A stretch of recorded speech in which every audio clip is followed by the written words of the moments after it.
I found it interesting in another interview where you said that you were a lapsed fan for a little while, and it was actually CM Punk that brought you back. Yes, I would say it's probably Punk and Cabana that brought me back. So like, Punk brought me back because I had seen snippets here and there of the Straight Edge Society, and I was like, oh, this is cool because I listen to hardcore, and he was very much doing things from the hardcore punk scene, and I was like, cool, this guy's great.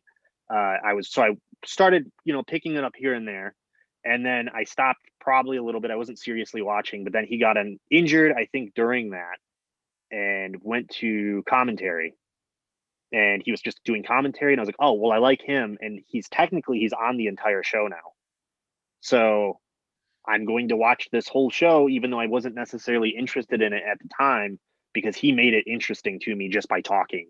And Right. then I think shortly after that he feuded with John Cena and did the Nexus thing, and then kind of slowly built up to the whole best in the world stuff. But at the same time, I was listening to Colt Cabana's podcast, so I was not fully immersed at all in indie wrestling.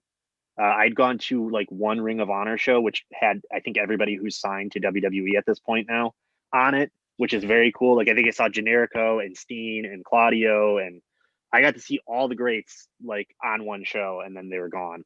Um, but yeah, so I would listen to all these indie wrestlers on Cabana's podcast, and that's how I discovered most of them. And I was like, oh, this is a really, because it was new at the time too. I think he was the like pioneer of that, of like doing those wrestling interviews, and I was like, oh, this is all very very cool and interesting. I'm gonna listen to these on road trips, and I just couldn't get enough of it. So I'd credit them both definitely for getting me interested in wrestling. And then I even asked Colt Cabana at a show, which was probably horrible of me to do, but I was like, hey, there's the truth, House of Truth, near me. I was like, do you know them? Do you recommend going to this school? He's like, absolutely. So that was kind of like the nudge I needed to finally go. This was before you were a wrestler? Like you approached him as a fan and asked that? I approached him as a fan at a place called Clash Wrestling. I think I have a photo of me with Colt Cabana.